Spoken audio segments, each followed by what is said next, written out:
इतिहास गवाह है ऐसी घटनाओं का जिनका कोई स्पष्टीकरण नहीं है।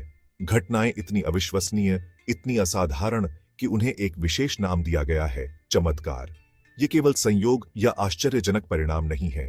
चमत्कार वो पल होते हैं जब असंभव हकीकत का रूप ले लेता है और पीछे छोड़ जाता है अचंभा और विस्मय। ये घटनाएं अक्सर धार्मिक या आध्यात्मिक महत्व से ओतप्रोत सदियों से मानव जाति को मोहित करती रही हैं।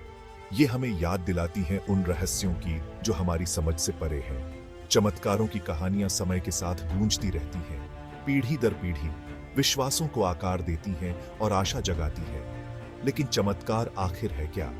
क्या यह प्रकृति के नियमों का उल्लंघन है, ईश्वरीय हस्तक्षेप, या बस एक असाधारण घटना जो दुनिया के बारे में हमारी समझ को चुनौती देती है?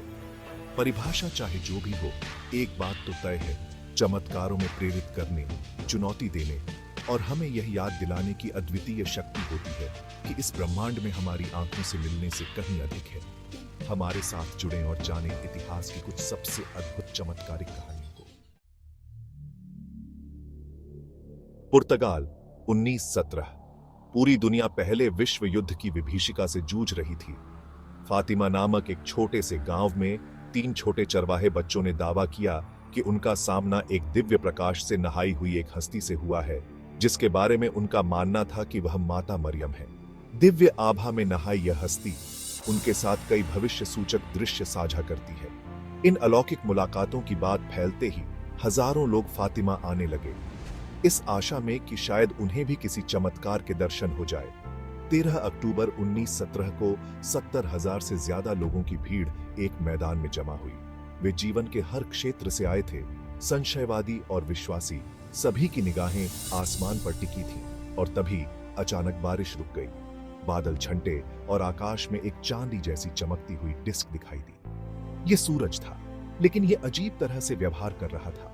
बेतहाशा घूम रहा था, तेज गर्मी और बहुरंगी रोशनी बिखेर रहा था। कुछ लोगों ने इसे नाचते हुए बताया, तो कुछ ने इसे आसमान से गिरते हुए। फिर जैसे अचानक शुरू हुआ था, वैसे ही यह दृश्य समाप्त हो गया। सूरज अपनी सामान्य स्थिति में लौट आया, भीड़ को स्तब्ध और अवाक छोड़कर।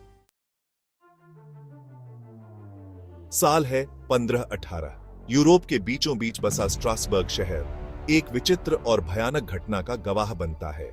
इसकी शुरुआत बड़ी ही मासूमियत से होती है, जब फ्राउ ट्रॉफिया नाम की एक महिला बेकाबू होकर नाचते हुए सड़कों पर आ जाती है। दिन रात वह नाचती रहती है, उसका शरीर मानो किसी अदृश्य शक्ति के कब्जे में हो। जल्द ही दूसरे लोग भी उसके साथ शामिल हो जाते हैं, उसी अकथनीय शक्ति के चंगुल में फंसकर। कुछ हफ्तों के भीतर सैकड़ों लोग स्ट्रासबर्ग की सड़कों पर नाच रहे होते हैं। वे तब तक नाचते रहते हैं जब तक कि उनके शरीर पूरी तरह से थक कर गिर नहीं जाते। उनके मन मानो लय में खो चुके होते हैं। चिकित्सक हैरान हैं, इस अजीब सी बीमारी का कोई चिकित्सीय स्पष्टीकरण देने में असमर्थ। कई लोग इसे किसी बुरी आत्मा का साया बताते हैं, तो कोई इसे श्राप। शहर के अधिकारी इस पागलपन को रोकने के लिए बेताब, बेबस होकर तरह तरह के उपाय करते हैं। वे संगीतकारों को बुलाते हैं, इस उम्मीद में कि शायद संगीत सुनकर पीड़ितों को आराम मिले, लेकिन कोई फायदा नहीं होता। डांसिंग प्लेग, जैसा कि इसे कहा जाने लगा था, बेमौत मचा रहा था। एक भयानक नजारा जिसने शहर को डर और हैरानी में डुबो दिया था। स्ट्रासबर्ग का डांसिंग प्लेग इतिहास की सबसे रहस्यमय और चौंकाने वाली घटनाओं में से एक है। ये मानव व्यवहार और सामूहिक उन्माद की शक्ति की हमारी समझ को चुनौती देती है। इटली, 8वीं शताब्दी ईस्वी। लैंसियानो के एक छोटे से शहर में एक पादरी, जो यूकरिस्ट में मसीह की वास्तविक उपस्थिति के बारे में संदेह से ग्रस्त था, खुद को प्रार्थना के दौरान वेदी पर पाता है। जैसे ही वह प्रार्थना के शब्द उच्चारण करता है, कुछ चमत्कारिक होता है। रोटी और शराब प्रतीकात्मक रूप से नहीं, बल्कि शारीरिक रूप से मांस और रक्त में बदल जाते हैं। पादरी अपने सामने के दृश्य से अभिभूत आश्चर्य से चिल्लाता है और उपस्थित अन्य लोगों को सचेत करता है। चमत्कार की खबर जंगल की आग की तरह फैल जाती है और दूर दूर से तीर्थयात्री खींचे चले आते हैं।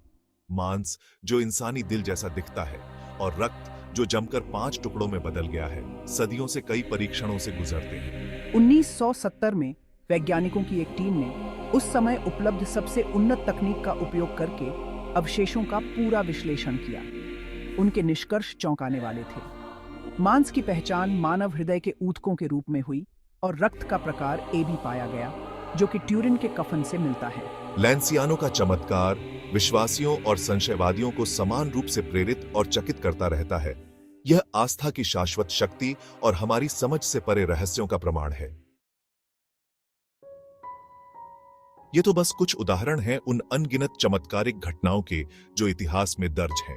लाल सागर के 2 भाग होने से लेकर विभिन्न संतों और नबियों से जुड़े चमत्कारिक उपचारों तक ये कहानियां आज भी रोमांचित और प्रेरित करती हैं।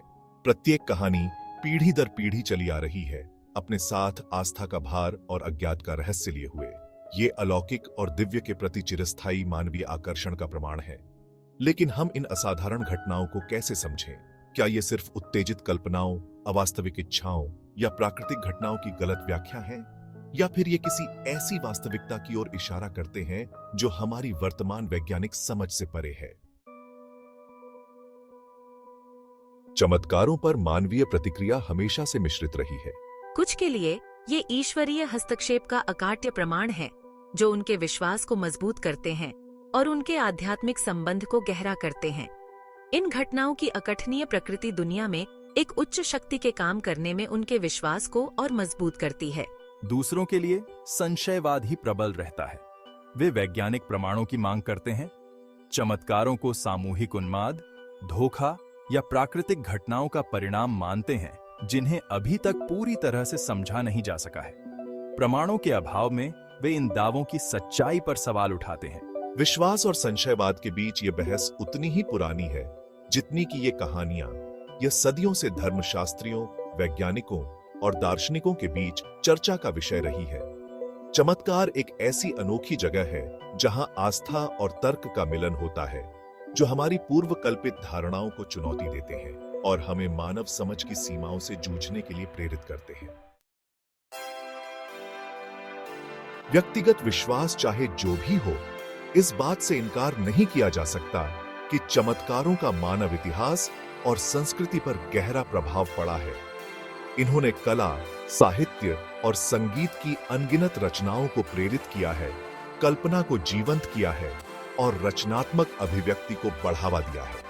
चमत्कारों ने धार्मिक सिद्धांतों को आकार दिया है, सामाजिक आंदोलनों को जन्म दिया है और कठिनाई और अनिश्चितता के समय में सांत्वना और आशा प्रदान की है। असंभव की संभावना में विश्वास लोगों को एक करने, सामुदायिकता की भावना और साझा आश्चर्य को बढ़ावा देने का काम करता है। आज के आधुनिक तकनीकी रूप से उन्नत दुनिया में भी चमत्कारों का अपना एक आकर्षण है। ये हमें याद दिलाते हैं कि रहस्य और आश्चर्य अभी भी मौजूद हैं, कि हर चीज को तर्क और कारण से नहीं समझाया जा सकता। प्राचीन चमत्कारों की कहानियां भले ही अतीत के अवशेष लगे, लेकिन यह ध्यान रखना महत्वपूर्ण है कि चमत्कारों के दावे आज भी होते रहते हैं। धार्मिक स्थलों पर अकथनीय रूप से ठीक होने से लेकर मरियम के प्रादुर्भाव की खबरों तक लोग असाधारण अनुभवों को साझा करते रहते हैं। ये आधुनिक दावे अक्सर तेज बहस छेड़ देते हैं, जहां संदेहवादी उन्हें धोखा या गलतफहमी करार देते हैं। हालांकि जिन लोगों ने इन घटनाओं को खुद देखा या अनुभव किया है, उनके लिए इसका प्रभाव निर्विवाद है। चाहे ये समकालीन बयान पड़ताल में खरे उतरें या न उतरें, ये अर्थ आशा और सांसारिकता से परे किसी चीज से जुड़ाव की चिरस्थायी मानवीय आवश्यकता का प्रमाण है।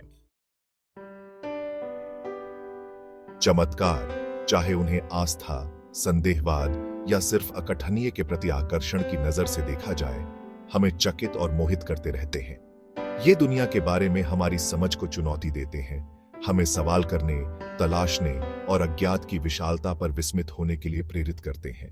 हालांकि हम इन असाधारण घटनाओं की प्रकृति या अर्थ को कभी पूरी तरह से नहीं समझ पाएंगे, लेकिन मानव इतिहास में उनकी निरंतर उपस्थिति हमें विश्वास की शक्ति, रहस्य के आकर्षण और आश्चर्य करने की चिरस्थायी मानवीय क्षमता की याद दिलाती रहती है। हो सकता है कि यही अपने आप में सबसे बड़ा चमत्कार हो।